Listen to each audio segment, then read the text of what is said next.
자, 반갑습니다. 우리가 지난 시간에 수나라, 당나라를 봤죠. 위진남북조 이후에 통일된 모습을 봤는데, 이번 시간에는 이제 당나라에 송나라 넘어오고, 송나라가 어떻게 건국되고 또 어떻게 무너져 가는지를 볼 텐데, 이번 시간에 우리가 핵심적으로 기억해야 될 단어는요, 어, 송나라를 건국한 사람이 어떤 성격의 사람인지를 보시는 게 중요해요. 그게 송나라 국가의 전체의 성격을 보여줄 거거든요. 그렇기 때문에 당나라 말기 모습이 어땠고 그래서 어떤 사람이 송나라를 건국하는 건지를 좀 집중해서 봐주시면 그 뒤에 송나라의 역사가 왜 그런 식으로 진행이 되는지를 쉽게 이해하실 수 있을 겁니다. 일단 천천히 들어가 보도록 하죠. 송나라 건국 과정을 보면 일단 당나라가 무너졌죠. 당나라가 무너지고 나서 중국 대륙이 잠깐 혼란기를 맞이하게 됩니다. 그래서 중국 대륙이 또다시 화북지대, 강남지대 이렇게 나눠져서 화북지대에는 5개의 국가가 연달아 등장하는 이렇게 등장하고 망하고 등장하고 망하고 이걸 반복하는 모습을 보이고요. 강남 지방에는 10개의 나라가 함께 있게 되는 그런 잠깐의 혼란기가 찾아오게 돼요. 근데 요걸 기억해 주셔야 돼요. 요 건국자들은요. 대부분 당나라 때 이 직업이었던 사람들이에요. 뭐였을까요? 우리가 이 직업이었던 사람들을 생각해 보면 안사의 난을 일으켰던 알록산 사사명도 이 직업을 가진 사람들이었고요. 또 안사의 난을 진압하는 과정에서 알록산 사사명을 배신했거나 진압에 공이 있는 사람도 이 직업을 받았었고요. 그다음에 나중에 당나라가 황소의 난을 겪게 되죠. 황소의 난을 겪었을 때 그때 황소를 배신하고 황소의 난을 진압하는 데 결정적인 공이 있었던 주전충도 이 직업이었어요. 이제 기억이 나실까요? 당나라가 원래는 이제 주변 민족들을 다 지배를 하면서 정복을 하면서 굉장히 거대한 제국으로 발전을 했었죠. 근데 당나라가 조금씩 약해지면서 주변 민족들이 당나라를 막 공격해 들어오게 되죠. 그래서 주변 민족들이 공격해 들어오는 일이 너무 자주 있으니까 그때그때 방어하기 위해서 당나라가 만들었던 게 뭐예요? 요거 기억나실 거예요. 절도사. 절도사는 당나라로부터 굉장히 큰 규모의 병사를 받아서 군대를 받아서 주변 민족이 침략해 들어오면 그때그때 방어하는 그런 역할을 하는 게 절도사였죠. 근데 문제는 이 절도사가 굉장히 큰 규모의 군대를 받기 때문에 당나라한테 완전히 충성하는 사람이면 다행이지만 만약에 당나라에게 충성하는 사람이 아니다라고 하면 절도사는 자기가 당나라 정부로부터 받은 병력, 군대를 이용해서 오히려 당나라한테 반란을 일으킬 수도 있는 그런 사람들이었죠. 그래서 벌어진 반란이 또 안사의 난이었었고. 그래서 어, 뭐 황소연한테 주전충으로 인해서 당나라가 무너지게 되는데 당나라 후기부터 당나라가 망한 뒤에는 완전 절도사의 세상이에요. 주전충도 결국 절도사인 상태에서 황소의 난을 진압한 공이 있다는 이유로 이제 황소의 난을 배신하면서 그 공을 인정받았죠. 그러면서 그 공을 인정받으면서 주전충도 절도사의 자리를 받잖아요. 그리고 이 5대 십국을 건국했던 사람들도 대체로 절도사예요. 그러니까 쉽게 생각하시면 당나라 후기에 당나라가 망하고 난 뒤에 그 시기 당나라 후기 말기 그다음에 당나라가 망하고 난 뒤에 그때 판치는 사람들은 다 절도사라는 거예요. 이해되시겠죠? 그리고 아니나 다를까 송나라를 건국하는 것도 요 절도사 출신의 인물입니다. 절도사 출신이었던 조광윤이라는 인물이 변경이라는 지역을 수도로 삼아서 송나라를 건국을 하게 돼요. 그리고 수도를 변경으로 삼았다는 게 조금 중요한 의미를 가져요. 왜냐면 어 여기가 이제 보시면 여기가 수도 변경입니다. 여기가 수도 변경인데 여기가 왜 중요하냐면요. 원래 이제 당나라 때까지만 해도요. 한 나라의 수도를 결정할 때 가장 중요하게 생각하는 건 그 수도를 얼마나 잘 방어할 수 있느냐였어요. 왜냐하면 수도는 무너지면 안 되니까. 근데 조광인의 생각은 조금 달랐어요. 어, 조광인이 수도를 변경 이 지역으로 결정한 이유는 뭐냐면 여기가 창장강과 양쯔강이죠. 창장강과 황하강을 이어주는 대운하가 지나가는 곳이에요. 그래서 강남 지방의 여러 가지 생산품들이 배를 타고 여기로 모여요. 그래서 경제 중심지 역할을 하는 곳입니다. 그래서 조광유는 수도를 결정할 때 이 수도가 경제적으로 얼마나 더 어떤 큰 역할을 할 수 있을 것인가를 더 중요하게 본 거죠. 그래서 이게 굉장히 중요해요. 당나라 때까지의 수도가 얼마나 보호가 잘 되는가, 잘 지킬 수 있는 수도인가를 봤다면 송나라 때부터 조광유는 얼마나 경제적으로 의미가 있는 지역인가를 봐서 수도를 결정했다는 거죠. 그래서 변경이 왜 수도로 정해졌는지를 꼭 생각을 해주시고요. 그다음에 그거 잊으시면 안 돼요. 당나라 후기 말기 그다음에 당나라가 망한 직후 그 시기는 누구들의 시대라고? 절도사의 시대라는 거예요. 그렇기 때문에 송나라를 건국한 당나라 다음 나라인 송나라를 건국한 사람도 절도사 출신이라는 거죠. 절도사 출신인 조광윤이 이 이름도 기억하셔야 돼요. 절도사 출신인 조광윤이 변경을 수도로 둬서 송나라를 건국했다. 이렇게 봐주시면 되겠죠. 이렇게 해서 조광윤이 송태조로 즉위를 하게 됩니다. 그럼 우리가 생각을 해보자고요. 송태조, 조광윤이 이끌어가는 송나라는 어떤 나라일지 생각을 해보세요. 자, 조광윤은 어떤 형태로 송나라를 이끌어갈 것인가 보면 조광윤은 기본적으로 본인이 뭐예요? 절도사잖아요. 그죠? 절도사는 기본적으로 군인이에요? 아니면 문관이에요? 그러니까 문관이라고 하면 글을 주로 쓰는 사람들이죠. 절도사는 칼잡이에요? 붓잡이에요? 칼잡이죠. 기본적으로 무관이란 말이에요. 무관. 그죠? 그리고 안사의 난을 봐도 그렇고 주전충을 봐도 그렇고 당나라는 누구 때문에 망했어요? 당나라가 망한 건 결국 절도사 때문이란 말이에요. 그리고 본인도 절도사예요. 본인도 절도사 출신이라고. 그러면 잘 생각해 보세요. 조광인 입장에서 내가 만든 송나라에서 나 같은 사람이 또 나오면 돼요, 안 돼요? 이게 중요한 거예요. 조광윤이 생각을 해봤을 때 당나라는 안사의 난을 봐도 그렇고 황소의 난 때 주전충을 봐도 그렇고 절도사 때문에 약해지고 망한 나라란 말이에요. 그리고 자기 자신도 절도사야. 그러면 자기가 만든 송나라 안에서는 절도사 같은 사람들이 나타나면 돼요, 안 돼요? 안 되겠죠. 그러니까 조광윤은 절도사를 포함해서 무관들을 약화시키는, 무관들이 약해지는 그런 정책으로 가는 거예요. 그래서 나라 정체를 무관은 약하고 문신, 붓잡이들 중심, 펜잡이들 중심으로 이끌고 나가게 되는 거죠. 이해되시겠죠? 그럼 문신 중심으로 나라를 이끌어 나가면 군사력이 어떻게 되겠어? 군사력은 떨어지겠죠. 군사력이 떨어지면 나라가 약해지니까 북방 민족이 쳐들어오겠죠. 요 정도를 우리가 예상해 볼 수 있다는 거예요. 아, 조광윤 본인이 절도사 출신이고 당나라가 절도사 때문에 망했으니까 절도사 같은 무관들을 약화시키려고 하겠구나. 자기 같은 사람이 나오면 안 되니까. 그러면 무관이 약해지는 거니까 문신 중심으로 갈 거고, 문신 중심으로 가면 군사력이 약해질 거고, 그러면 어떻게 되겠어요? 북방 민족이 쳐들어올 거고. 요 정도는 우리가 예측할 수 있어야 된다는 거죠. 이해되시겠죠? 이 양반이 조광윤이에요. 우리가 예상한 것처럼 황제권을 강화하기 위해서, 그리고 나 같은 절도사들이 다시 나오지 않도록 하기 위해서 문치주의 정책을 추진하게 됩니다. 요 문치라고 하는 건 요 치가 다스릴 치자예요. 그래서 정치의 중심을 문신들에게 놓겠다는 게 문치주의예요. 그래서 사실 절도사의 핵심은 군사권이거든요. 근데 군사권을 절도사한테서 다 빼앗아요. 결국엔 절도사 자리도 없애거든요. 그래서 군사권을 완전히 황제에게 완전히 집중시킵니다. 그래서 송나라의 모든 군사력을 황제가 독점할 수 있도록 하는 거죠. 그다음에 요게 문제예요. 군 지휘관을 문관으로 임명해요. 그러면 무관의 권력은 완전히 뭐 없다시피 하는 거죠. 그래서 군 지휘관을 문관으로 임명해서 원래 무관의 권력을 완전히 약화시키는 그런 모습을 볼 수 있죠. 그리고 과거제를 재정비하는데, 이때 과거제를 재정비하는 건 혹시 과거제 언제 처음 시작됐는지 기억나요? 수나라 때 처음 시작이 되죠. 근데 이제 송나라 때 과거제는 어떤 식으로 재정비를 하냐면, 원래는요 1차를 각 마을에서 시험을 봐요. 그래서 각 마을에서 시험 잘 본 애들을 한 1, 2, 3등 정도를 뽑아서 중앙으로 보내요. 그럼 걔들끼리 또 시험을 치러요. 그래서 거기서 상위 합격자들을 골라내는 건데, 여기다 송나라는 한 단계의 시험을 더 추가했어요. 그러니까 원래 지방시험, 중앙시험 이렇게 1차, 2차였던 걸 3차로 늘리는 거죠. 3차 시험은 뭐냐면 황제가 직접 시험을 치르는 거예요. 이해되시겠죠? 이게 왜 중요하냐면요. 자, 그러면 내가 과거 시험에 송나라 때 내가 과거 시험에 최종 합격을 했어요. 그럼 나는 그 과정 동안 굉장히 힘들었겠죠. 공부도 열심히 하고, 그리고 옛날에 아마 어쩌면 1차나 2차에서 떨어져 본 적이 있을 수도 있어요. 이게 진짜 멘탈 타격이 상당하거든요.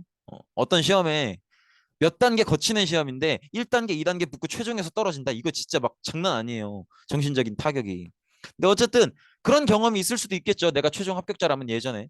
어쨌든 그렇게 힘들게 시험에 붙었어요. 그러면 내가 마지막으로 봤던 3차 시험을 황제가 직접 치르는 시험이라면 어쨌든 내가 최종 합격이라는 꿈을 이룰 수 있도록 마지막으로 나를 뽑아준 사람은 누구예요? 황제죠.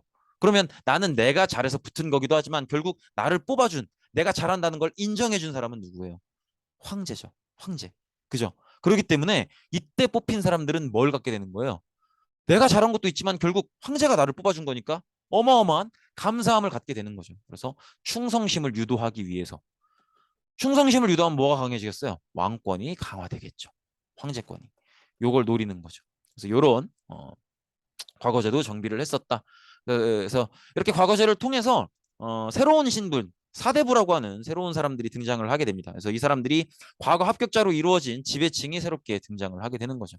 그래서 이 사대부들이 과거를 통해서 과거 합격을 해서 관료에 진출함으로써 새로운 지배층이 되고 이 사람들이 황제 중심의 통치 체제를 뒷받침하게 되는 거죠. 그래서 우리가 여기서 알아야 될 건 기본적으로 문신 중심의 문치주의 정책이기 때문에 무관들이 약화됐다는 거. 무관들이 굉장히 절도사를 포함해서 무관들이 굉장히 약화됐다는 거. 그다음에 과거제를 정비해서 황제가 직접 뽑았다는 거. 그래서 사대부가 형성됐다는 거 정도를 기억해 주시면 될 것 같고요. 그래서 문치주의 정책을 하면 역시 장점은 뭐예요? 아까 과거제도 재정비했고 또 이렇게 과거제를 재정비한 다음에 관료들을 굉장히 많이 뽑아요. 왜냐하면 황제 입장에서는 나를 지지해주고 나를 좋아해주는 신하들이 많아야 통치하기가 좋거든. 그러니까 황제권을 강화하는 거죠. 대신에 단점은 뭐냐면 아까 얘기했던 것처럼 황제가 자기 팀을 많이 만들기 위해서 관료들을 굉장히 많이 뽑게 돼요. 그래서 관료 수가 필요 이상으로 너무 많아지는 거죠. 그리고 아까 얘기했던 것처럼 문치주의 정책으로 가면 무관들을 약화시킨단 말이에요. 생각을 해보세요. 심지어 군대 지휘관도 아까 봤던 것처럼 군대 지휘관도 이제는 문관이에요. 그러면 문관들이 사실은 전쟁에 대해서 뭘 알아요? 전쟁을 해본 적이 없는데. 그러면 생각을 해보세요. 예를 들어서 제가 축구에 대해서 거의 아무것도 모르는데 제가 아무리 A급 선수들을 데리고 나간다고 해도 감독이 저면 상대팀이랑 축구에서 이기겠어요? 말도 안 되는 전략을 쓸 텐데.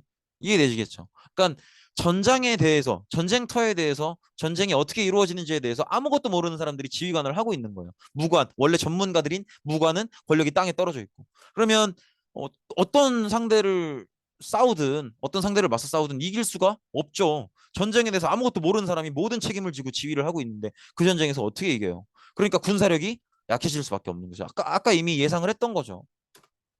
그래서 이 기회를 노려서 이때 북방민족들이 어마어마하게 많이 침략을 해요.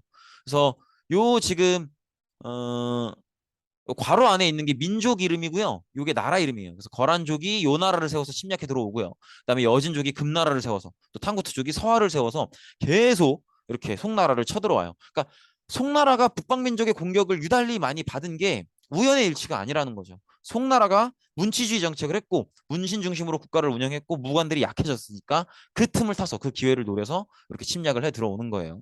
그래서 이렇게 보시면 되겠습니다.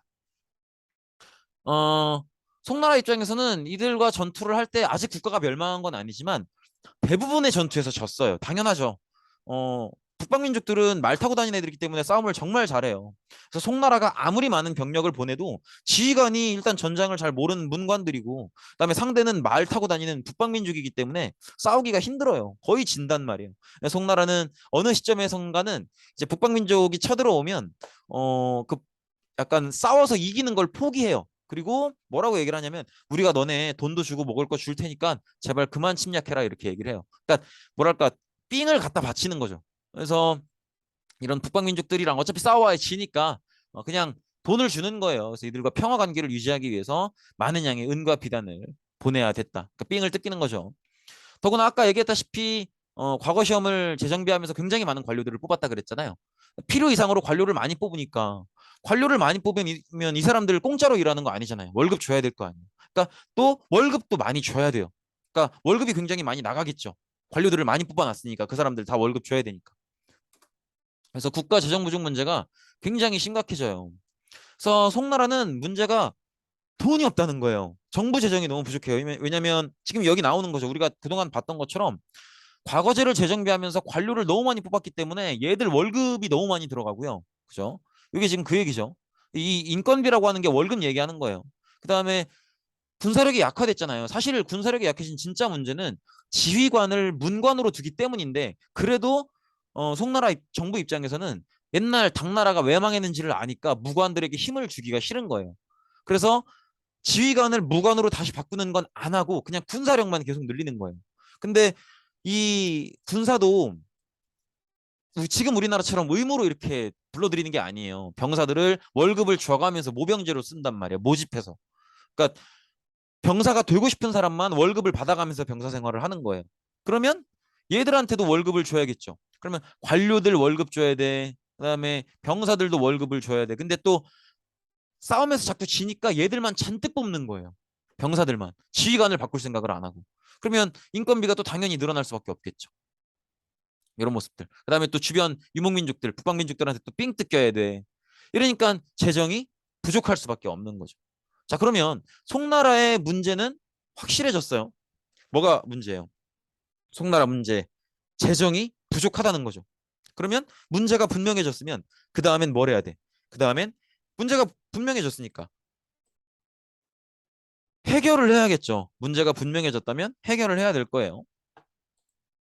그래서 해결을 하기 시작합니다. 이 해결을 위해 나섰던 사람이 왕안석이라는 인물이에요. 굉장히 중요한 인물입니다. 왕안석이 개혁을 나서게 되는데요.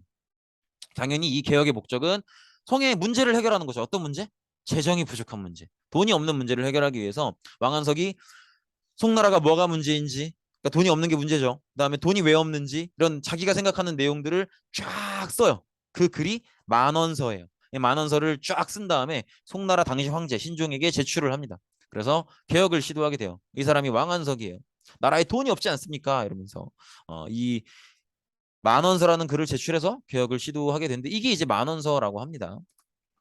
그래서 뭐 개혁 내용은 뭐 이런 것들이에요. 그러니까 이제 주된 내용은 뭐 여러 가지 뭐 나오고 있는데 이걸 다 외우실 필요는 없어요. 이걸 다 외우실 필요는 없고 이거는 뭐 안 외워도 돼. 근데 개혁 내용의 핵심은 이런 거예요.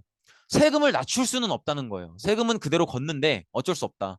그대로 걷는데 대신에 일반 백성들이 이 정도의 세금은 내도 사는데 지장이 없게끔 경제를 발전시키자는 게 이제 왕안석의 핵심적인 개혁 방향이에요. 그래서 나와 있는 것처럼 경제적으로 어려운 농민들이나 상인들한테 돈을 빌려주기도 하고 물자를 어떤 공급 조절을 해서 가격을 조절하기도 하고 농민들한테 좀 이제 농민들이 직접 의무로 병사가 되도록 해서 군사비를 조금 아끼기도 하고 이런 방식의 개혁 내용을 보여주죠. 근데 여러분들이 이 내용, 개혁 내용을 다 기억해달라는 건 아니고 이것만 중요하게 기억을 해주세요. 송나라 재정이 부족해졌고 이 문제를 해결하기 위해서 왕안석이라는 인물이 만원서를 제출해서 개혁을 시도했었다라는 것 정도를 기억해 주시면 되는데 이 개혁이 결국에는 잘 안 돼요. 왜냐하면 사실 모든 제안들이 다 그렇죠. 누군가 어떤 제안을 하면 그걸 찬성하는 사람도 있고 반대하는 사람도 있잖아요. 근데 왕안석의 개혁은 반대하는 사람들이 더 많았어요. 왜냐면 일단 지금 여러 가지 이유들이 문제가 되는데 이렇게 농민들 상인들을 도와주면 그건 그만큼 또 부자들을 조금 힘들게 만드는 거기도 하거든요. 그래서 여러 가지 이유들로 인해서 왕안석 의견에 반대하는 사람들이 많았기 때문에 왕안석의 개혁은 결국에는 실패로 돌아가게 됩니다. 자, 그러면 잘 생각해 보세요. 송나라는 문제가 분명한 나라였어요. 그래서 그 문제를 고쳐보려고 왕안석이 만원서를 제출해서 개혁을 시도했어요. 근데 잘 안 됐죠. 문제가 분명한 나라가 문제를 해결하려고 노력을 했는데 잘 안 됐네? 그럼 어떻게 되겠어요? 위기를 겪겠죠. 송나라가 위기에 빠지는 거예요. 송나라는 왕안석의 개혁이 실패했기 때문에 재정 부족 문제가 계속 이어졌고요. 그리고 또 나라의 재정이 어려워지니까 모든 상황이 어려워지겠죠. 그러면서 지배층도 분열되기 시작합니다. 이때 금나라의 여진족의 공격을 받아서 남쪽으로 쫓겨나게 돼요. 그래서 이걸 정강의 변이라고 해요. 이것도 참 그래요. 원래는 이제 송나라가 요나라, 거란족 요나라의 공격을 받아서 요나라한테 땅을 조금 빼앗겨 있는 상태였어요. 근데 여진족의 금나라에서 뭐라고 제안을 하냐면 송나라한테 우리 같이 힘을 합쳐서 요나라를 공격하자 이렇게 제안을 해요. 송나라가 이걸 반갑게 받아들이죠. 그래서 여진족의 금나라랑 송나라랑 손을 잡고 거란의 요나라를 공격을 하는데 근데 잘 공격해서 몰아냈어요. 그다음에 그리고 바로 여진족이 배신을 때려서 송나라를 바로 공격하는 거예요. 그게 바로 정강의 변이에요. 그래서 송나라는 여지없이 안 그래도 군사력이 약한데 배신까지 당했으니 여지없이 당하는 거죠. 그래서 다행히 또 나라가 어 완전히 망하진 않아요. 망하긴 망하는데 다시 남쪽에 내려가서 다시 건국을 할 수 있을 정도가 돼요. 그래서 결국에는 송나라는 남쪽 강남 지방으로 쫓겨 내려가게 되죠. 그래서 이걸 정강의 변이라고 합니다. 이 용어도 꼭 기억을 해주셔야 돼요.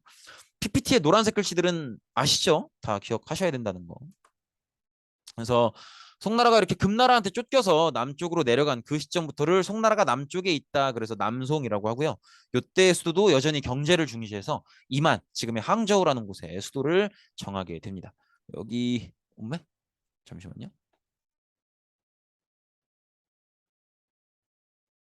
여기가 수도 이만입니다. 지금 파란색 동그라미 쳐진 데가. 그래서 이렇게 보시면 되겠고. 자, 이제 송대의 일반적인 경제 상황을 볼 텐데 되게 쉬워요. 쉬운데 이것도 여러분들이 공부를 하실 때 뭘 바로 외웠던 걸 떠올리려고 하지 말고 생각해 볼 수 있어요. 자, 보세요. 지금 방금 우리가 얘기를 했죠. 송나라가 굉장히 약해져서 자, 보세요. 중국에 원래 송나라가 다 이렇게 있었잖아요. 근데 송나라가 결국엔 약해져서 왕안석의 개혁이 실패하면서 누구의 공격을 받아요? 금나라의 공격을 받죠. 그래서 송나라가 남쪽으로 도망 내려갔잖아요. 그래서 남송이 됐다 그랬죠. 그죠? 그리고 여기는 금나라가 됐겠죠. 어? 어? 이거? 잠깐만요. 보세요. 그럼 금나라는 북방민족이죠. 여진족이니까. 북방민족이에요. 남성은 한족일 거 아니에요. 어? 이거 이거 처음 보는 상황이 아닌데? 그죠? 우리 위신남북조 때도 그랬잖아요. 위신남북조 때도 결국에는 북방민족이 내려와서 556국 만들고 북위가 통일하고 그리고 한족은 남쪽으로 도망 내려가서 동진, 송, 제, 양진 이렇게 됐었죠. 그래서 우리가 그 시대를 북쪽의 북방민족, 화북지대의 북방민족, 강남지대의 한족 이래서 남북조 시대라고 했었잖아요. 똑같은 상황이에요. 똑같은 상황이라고. 그죠? 그러면 잘 생각해 보세요. 그때 경제 발전했어요? 안 발전했어요? 발전했잖아요. 남쪽으로 도망 내려왔지만 더 뛰어난 농사 기술을 가지고 더 따뜻한 남쪽으로 온 거기 때문에 농업 기술이 더 발전했고 경제가 더 발전했단 말이에요. 그래서 창고에 먹을 게 그득하니까 걱정이 없고 그러다 보니까 청담 사상, 뭐 귀족 사상, 도교 이런 것들이 발전을 했었잖아요. 똑같다고 보시면 돼요. 여기도 마찬가지라고 보시면 돼요. 농업이 발달을 합니다. 특히나 이때는 양쯔강 하류 지역, 강의 하류는요. 이제 강의 상류는 되게 물살이 거친 계곡 같은 느낌이잖아요. 근데 강이 커지면서 이제 물이 넓게 퍼지죠. 그러면 그 물이 넓게 퍼지면서 많은 지역을 적신단 말이에요. 그래서 강의 하류 지역은 굉장히 토양이 아주 영양가도 많고 농사가 잘 지어지고 넓어요. 근데 양치강 하류 지역, 양치강 그 큰 강의 하류 지역이니 얼마나 농사가 잘 되겠어요. 그러니까 이 지역을 논으로 개간을 하면서 요 지역이죠. 지금 양치강이 이런 식으로 흐르는 거예요. 어, 요런 방향으로 흐르는 거예요. 요건 당연한 거예요. 강의 종착역은 어디예요? 무조건 바다예요. 그죠? 강은 무조건 바다를 향해서 흐른단 말이야. 그럼 황하도 당연히 이쪽 방향으로 흐르겠죠. 그죠? 그러니까 양치강도 이쪽 방향으로 흐르기 때문에 여기가 하류가 되는 거예요. 근데 여기가 이제 농사가 완전 잘 되는 거지. 그 농기구는 당연히 개량되는 거예요. 왜냐면 개량이라는 건 뭐예요? 더 좋게 고친다는 거죠. 농기구가 왜 개량되겠어? 사람이니까. 사람이니까 작년보다 더 좋게 내년엔 올해보다 더 좋게 자꾸 발전할 거 아니에요. 아이폰도 뭐 계속 발전하잖아요. 1, 2, 3, 4, 5, 6에서 40 프로까지 나오고 그죠? 계속 새로운 게 나오고 갤럭시도 막 뭐 1, 2부터 시작해서 지금 막 23, 24막 플립 나오고 막 그러잖아요. 당연히 기술이 발전할 수밖에 없는 거죠. 그러니까 이런 양쯔강 하류 이런 농사가 잘 되는 지역도 개간을 하고 농기구도 발전시키고 그리고 또 요게 결정적이에요. 모넥이라는 건 뭐냐면 이건 간단하게만 말씀드릴게요. 원래 벼농사는 땅에다가 벼 씨를 바로 뿌렸단 말이에요. 모든 식물을 사실은 그렇게 키우잖아요. 씨를 땅에 뿌리면 그 씨가 이제 비 맞고 자라는 거 아니에요. 근데 모내기는 뭐냐면 씨를 조그만 화분에 키워서 그걸 어느 정도 싹이 나서 자라면 그 싹을 땅에다 심는 거예요. 이렇게 되면 이 벼가 다른 잡초에 비해서 압도적으로 강하기 때문에 잡초를 뽑는 게 굉장히 쉬워져요. 그래서 모내기 이전에는 한 사람이 1년에 한 100평 정도 농사를 지을 수 있다면 그러니까 뭐 교실 하나 정도 농사를 지을 수 있다면 예를 들어서 모내기가 시작되면 한 사람이 그렇게 많이 힘들이지 않고도 교실 3개, 4개의 넓이를 농사 지을 수 있는 거예요. 훨씬 넓게 농사 지을 수 있어요. 일이 쉬워지니까. 그러면 생산량은 당연히 늘어나겠죠. 그리고 뭐 우리가 이거 지금 처음 보는 거 아니잖아요. 이런 흐름. 뭐 양쯔강 하류를 개간을 했고요. 농기구가 발전을 했고요. 모내기가 시작됐고요. 농업 생산력이 올라간단 말이에요. 그럼 그 다음 흐름은 우리가 한두 번 본 게 아니죠. 농업 생산력이 늘어났어요. 먹을 게 많아졌어요. 다 먹을 거 아니에요. 남는 거 팔 거예요. 그러면 남는 거 어디다 팔아요? 나 같은 사람들. 팔려는 거 있는 사람들이 모이는 곳이 시장이죠. 그럼 시장이 발전해요. 그럼 시장에 사람들이 모이니까 도시가 발전하고 시장이 사람들이 막 거래를 하니까 화폐가 발전하고 상업이 그리고 그 시장에 내다 팔 물건을 만드는 수공업이 발전을 하는 거예요. 그러니까 상공업이 발달을 하는 거죠. 이런 식으로. 그래서 우리가 봤던 내용들이 그냥 생기는 건데 여기서는 한 단계 더 나가서 비슷한 일을 하는 사람들끼리 동업조합이라는 걸 만들어요. 예를 들어서 농기구 만드는 사람들은 농기구 만드는 사람들끼리 동업조합을 만들어서 서로 돕고, 뭐 그릇 만드는 사람은 그릇 만드는 사람들끼리 서로 모여서 또 돕고, 옷 만드는 사람은 옷 만드는 사람들끼리 또 서로 돕고, 이런 게 송나라 때 생기기 시작해요. 그래서 동업조합을 만들어서 자신들의 이익을 보호했다. 요 동업이 같을 동자의 일업자예요. 그래서 비슷한 일을 하는 사람들끼리 모여서 서로 도와주고 챙겨주고 이렇게 하는 거죠. 그리고 당연히 시장이 발달하니까 그 시장에서 쓸 화폐도 발전을 하게 되는 거죠. 그리고 해상무역이 발달하는데, 요것도 생각을 해보세요. 송나라가 지금 남송으로 내려오고 나서 경제가 더 발전했잖아요. 그러면 거래량이 늘어나겠죠. 다른 나라랑 수출 수입도 많이 할 거 아니에요. 근데 생각을 해보세요. 육지 무역이 되겠어요?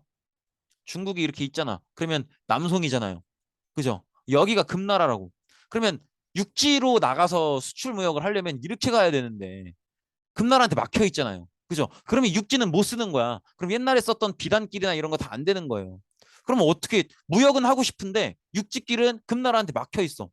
그럼 어떻게 해야 돼? 바다로 가야지 뭐. 그러니까 해상무역이 발달하는 거예요. 그래서 농업 상공업이 발달하면서 경제는 발전했고, 근데 초원길, 비단길 이런 육지길은 북방민족. 여기서 말하는 북방민족은 대체로 처음엔 요나라였지만 대체로는 금나라를 얘기하는 거죠. 북방민족이 장악하고 있으니까 못 쓰고, 그죠? 그럼 어떻게 되는 거예요? 바닷길을 쓰는 거죠. 그래서 이렇게 보시면 지금 우리가 이미 예전에 봤지만 요게 이제 초원길, 비단길이에요. 비단길은 얘기 들어보셨죠? 초원길은 우리 나중에 원나라 배울 때 배울 거예요. 어쨌든 원래는 요 육지로 통하는 요 길을 많이 썼다고. 근데 지금 송나라는 어때요? 국가 영토를 보면 지금 이렇잖아요. 남송 영토를 보면, 그죠? 그다음에 송나라였을 때도 북방민족의 공격을 많이 당하고 거의 패배하는 상황이었고, 남송은 이렇게 막혀 있으니까 이 길들을 쓸 수가 없지. 그러니까 바다로 나가는 거죠. 이해되시겠죠? 그래서 바닷길을 통한 국제무역이 굉장히 활발하게 이루어집니다. 그래서 이 바닷길을 통한 국제무역을 관리하는 사무소가 시박사예요. 발음이 시박사. 오케이? 네. 오케이. 그래서 원래 시박사는 당나라 때 처음 설치가 되는데 송나라 때 바닷길 무역에 집중을 하니까 송나라 때 더욱더 발전을 하게 되죠. 그래서 시박사를 더 늘린다는, 증설이라고 하는 건 늘려서 설치한다는 거예요. 그러니까 처음 설치한 건 송나라 때가 아니고 당나라 때 이미 설치가 되어 있었기 때문에 그걸 바닷길을 활발하게 쓰면서 더 늘려서 설치를 하는 거죠. 그래서 고려, 뭐 일본, 그다음에 동남아시아 여러 나라들과도 활발하게 교역을 하는 모습을 보이고, 그렇기 때문에 수도였던 이만뿐만 아니라 인근에 뭐 광저우 말고도 많아요. 뭐 취안저우, 뭐 굉장히 많은 무역 도시들이, 무역 항구 도시들이, 배가 들어오는 항구 도시들이 크게 성장하는 모습을 보입니다. 그래서 이렇게 보시면 되겠고요. 그래서 비닷길을 통해서 이렇게 항구 도시들이, 그래서 여기서 이제 뭐 배 들어오고 배 나가고 하겠죠. 이런 식으로. 그죠? 보시면 될 것 같고요. 송나라의 문화는 당연히 발전을 했겠죠. 경제적으로 많이 발전을 했으니까. 그래서 송나라는요, 송나라의 문화의 핵심하면 요거예요. 성리학. 이제 성리학은 유학의 한 어떤 장르인데, 원래 유학은 우리 당나라 때까지만 해도 기억날까요? 우리 옛날에 진시황 진나라 때 법가를 통치이념으로 선택하면서 유학이 탄압당했죠. 그래서 그걸 복구하기 위해서 한나라 때 발전시킨 게 훈고학이었고, 그 훈고학이 최종 정리된 게 당나라 때였잖아요. 그래서 당나라 때까지는 훈고학이 발전을 하는데, 이제 송나라 때는 성리학이라는 새로운 유학이 발전을 해요. 유학이 완전히 새로운 경향인데, 성리학은 기존의 훈고학이랑은 조금 달라요. 훈고학이 고민하는 것이 어떻게 사는 게 올바르게 사는 것인가. 어, 올바른 삶. 어떻게 국가를 운영하는 게 올바르게 운영하는 거고, 한 인간이 어떻게 살아가는 게 올바르게 도덕적으로 타당하게 살아가는 것인가, 이걸 고민한다면 음, 성리학은 한 걸음 더 들어가요. 더 깊이 있게 들어가서 이 우주 만물은 어떤 원리로 운영이 되는 것이며 어떻게 탄생했으며, 또 인간은 어떤 원리로, 이 인간의 마음이라고 하는 건 어떤 원리로 운영이 되는가. 그러니까 예를 들면 우리가 어떤 상황에 마주했을 때 딱 그냥 드는 마음들이 있죠. 예를 들어서 길을 걸어가고 있는데 어떤 아이가 넘어졌어요. 그래서 막 울어. 그러면 조금 안타까운 안쓰러운 마음이 들기도 하고요. 그죠? 또 어떤 무서운 공포 영화를 보면 두려운 마음이 들기도 하고, 내가 뭔가를 성취해냈으면 되게 뿌듯한 마음이 들기도 하고, 이런 자연스러운 마음들이 발생을 하잖아요. 그런 마음들은 어떤 원리로 어떻게 생겨나는가, 이런 것들을 공부하는 게 성리학이에요.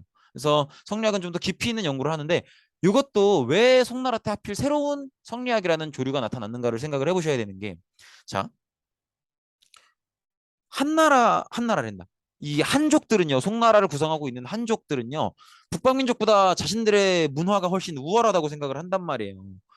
근데 지금 북방민족한테 엄청 공격당해서 남쪽으로 쫓겨나 있는 상황이죠.